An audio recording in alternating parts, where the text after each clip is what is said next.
Welcome back to Bad Things in History, where we just can't make this stuff up. People love to pull pranks on each other. Most of the time, it's harmless fun that can be enjoyed at the expense of an unwitting victim.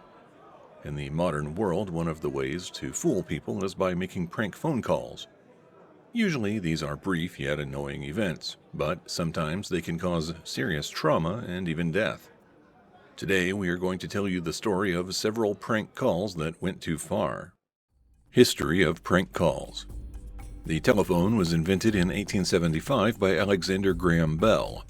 By 1876, the device was being used for remote communication, but it would take several decades for pranksters to bend this new medium to their will.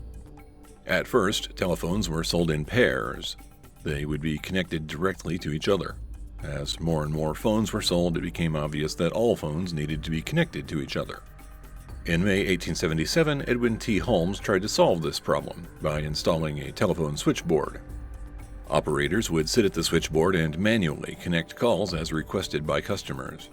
At first, Edwin hired young boys to work as operators, but in most cases the boys were very impatient and rude, so women started being hired instead.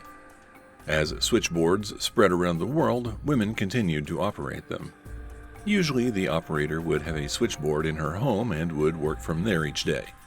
This arrangement provided a reliable way for people with telephones to call each other. But it wasn't anonymous, so prank calls were not very common. Automatic switchboards began appearing in 1919. It would take until the 1970s for manual switchboard operators to completely disappear. However, as automatic switchboards became a common feature all over the world, prank calls soon followed. This new technology allowed people to randomly place calls and remain completely anonymous. Some of the first documented prank calls appeared in the memoir of physicist Reginald Victor Jones. He was a British scientist during World War II who helped solve technical problems and, in some cases, assisted with deceiving the Germans. He also used the telephone system for entertainment. Reginald claimed that in 1933, Carl Bosch, a prominent chemist and engineer, placed what might be the first prank telephone call. Carl called a journalist and kept providing details on what the journalist was doing in his office. Although Carl claimed supernatural abilities when the journalist asked what was happening, the truth is that he could see through a window into the office. Reginald Jones decided that he needed to participate in this new activity. One night, he placed a call to a chemistry research student. Reginald convinced the student that there was a problem with the phone. To fix it, he had to sing loudly while standing on one foot. Reginald kept asking him to do increasingly inappropriate things to diagnose the problem. Colleagues interfered when the student was about to drop the phone into a bucket of water. By the late 1970s, nearly every telephone in the world was connected to an automated switchboard. Prank calls became much more common. However, around 1989, telephone companies began to make caller ID technology available. This allowed a caller to see the phone number of the person who was calling them. It also eliminated many anonymous prank calls. Despite improvements in technology, dedicated individuals were still able to find a way to place phone calls and hide their identities. Some of them used this ability for very malicious purposes. Strip search phone call scam. Starting in 1992, fast food restaurants all over the United States started receiving strange calls. When an employee answered, an anonymous man would announce that he was a police officer. He would then ask employees of the restaurant to do increasingly bizarre things to assist in an ongoing investigation. On November 30th, 2000, the anonymous prankster called a McDonald's in Litchfield, Kentucky. The manager answered. She was informed that the customer currently being served was a suspected sex offender. The manager was told that she needed to serve as bait to help undercover officers arrest the man. To assist in the investigation, she stood in front of the customer, then took off all her clothes. On January 26, 2003, a collect call was made to an Applebee's. The assistant manager believed the caller was a regional manager. After being asked to help investigate a theft, a waitress was subjected to a 90-minute-long strip search. The prank calls began attracting the attention of authorities all over the country, but one final incident would finally expose the culprit. The phone rang at a McDonald's in Mount Washington, Kentucky on April 9, 2004. It was answered by Donna Summers, the assistant manager. The caller claimed he was Officer Scott. He needed Donna to help with a theft investigation. There just weren't enough officers to do the job. The thief's description matched that of Louise Ogborn, an 18-year-old who worked at the restaurant. She was brought back into an office and was then told to take her clothes off. Donna didn't have time to search Louise properly, as she had to return to serving customers, so she called her fiancé, Walter Nix Jr., to come help. Walter would then listen to orders from Officer Scott and relay them to Louise. She was ordered to perform jumping jacks and other bizarre activities. At a certain point, Louise was even instructed to perform specific intimate acts on Walter. After about 3.5 hours, Donna needed someone else to occupy the office and continue interrogating Louise, so she called her manager and told him what was happening. At that point, she realized the entire investigation was a scam. The police were called. When they arrived, Walter Nix Jr. was arrested for sexual assault.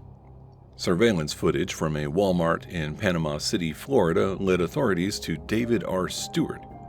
He was a married man with 5 children who apparently enjoyed torturing fast food employees. He was arrested and put on trial.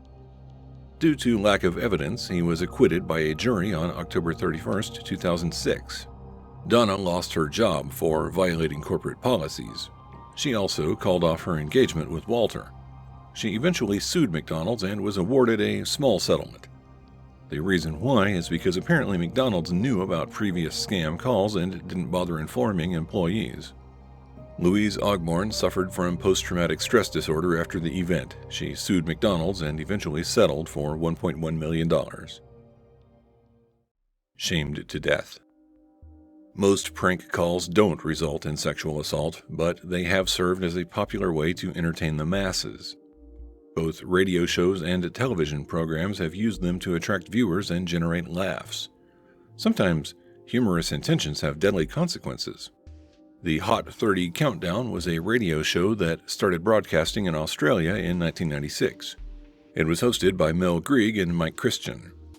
One of the things they liked to do was make prank calls and play them on the air. On December 2, 2012, it was announced that Catherine, Princess of Wales, was pregnant.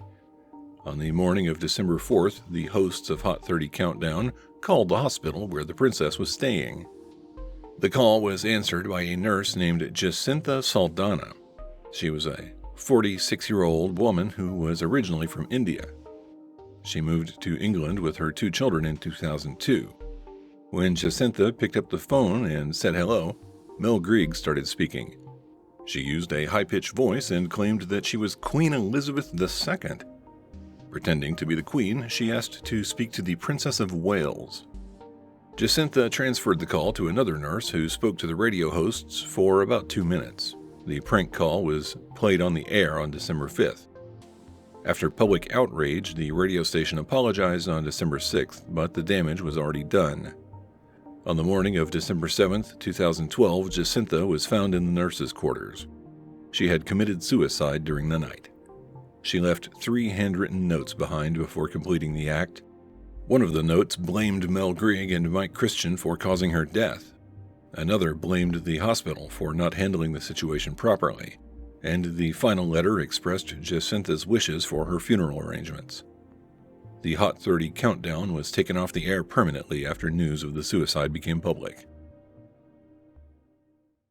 Pranknet. In some cases, prank calls have been used to cause property damage. Pranknet, also known as Prank University, was a Canadian-based virtual community. It used a chat room to coordinate malicious calls. Most of these harassment campaigns were designed to convince people to damage commercial buildings. One of the most prolific members of this community was a person that went by the name Dex. Over the course of several years, he made up to 60 prank calls to businesses all over the United States and Canada. In February 2009, Dex called a Kentucky Fried Chicken in Manchester, New Hampshire. He claimed to be a manager from the corporate office. Dex convinced employees to cover the inside of the building in fire suppressant chemicals. He then convinced 3 female employees to go outside, remove their clothes, and urinate on each other. Later that month, he called a hotel and spoke to both employees and guests. He convinced several guests that they needed to break a window and throw the television out of the window. Over the next several months, Dex made several prank calls to various other businesses. He usually convinced people to break windows or trigger fire alarms, but he would eventually escalate to more disgusting activities. On July 20th, 2009, Dex called a guest at a hotel. He told the guest that he might have been exposed to hepatitis C. Dex then said there was a doctor at the hotel, so the guest just needed to urinate in a normal drinking glass, then take it to the front desk to receive a diagnosis. Dex then called the front desk. He told the woman who answered the phone that a representative of his company would be arriving with a sample of a new drink. He wanted her to try it and give her opinion. When the guest handed her the glass of urine, she drank it, thinking it was cider. A publication called The Smoking Gun began an investigation into Pranknet on June 2009. The investigation discovered that Dex was actually a man named Tariq Malik. Pranknet disbanded after Dex was exposed. Authorities in the United States announced plans to charge him for various crimes. However, he has yet to be imprisoned for the malicious phone calls. The fake doctor. Some deranged people use anonymous prank calls to fulfill their sick and twisted fantasies. In the year 2000, Joseph Shearer was a 41-year-old car salesman in Florida. But what he always really wanted to be was a gynecologist. Joseph didn't let a lack of medical training interfere with his dream. In 1995, he was arrested and convicted for impersonating a doctor. After leaving prison, he decided it was still possible to offer medical advice, as long as nobody knew who he was. Over the next 5 years, Joseph randomly called women and tried to convince them to carry out his special medical treatments. Most of the women he spoke to would simply hang up, but a few would be captured by the scheme and do as they were told. Joseph Shearer would start by telling the women that he was treating a relative for a hereditary gynecological disease. Then he would start asking very specific and personal questions. Eventually, if he could convince the target to comply, he would request a specific treatment to help the condition. In one case, he convinced a woman to pour nail polish remover on her genitals, then light it on fire. He convinced another woman to take a knife and insert it into her reproductive system. The victim's parents stumbled upon the activity and stopped it from progressing. However, nobody was available to interfere when Joseph convinced a woman to cut off one of her nipples, then flush it down the toilet. Authorities tracked Joseph to his home in Bozeman, Montana. He was arrested on December 27, 2000, and was charged with practicing medicine without a license, as well as aggravated assault. He was sentenced to 20 years in prison. He was released in November 2020. Joseph Shearer, as a condition of his release, was required to register as a sex offender. He is also on probation until 2050. Who is to blame for these twisted pranks that destroyed lives? Are those who made the prank calls completely responsible? Or do you think the victims somehow share responsibility? Let us know what you think in the comments below. If you found this episode interesting, please hit the like button. It will make sure other people suffer as you have. Also, be aware that we have a Patreon, we accept PayPal donations, and we have a merchandise store on our website. If you want to help keep this little channel going into the distant future, those are the ways you can help. If you don't want to bother with any of that, but are still feeling helpful, then how about mentioning us to someone who might care? Thank you for watching Bad Things in History.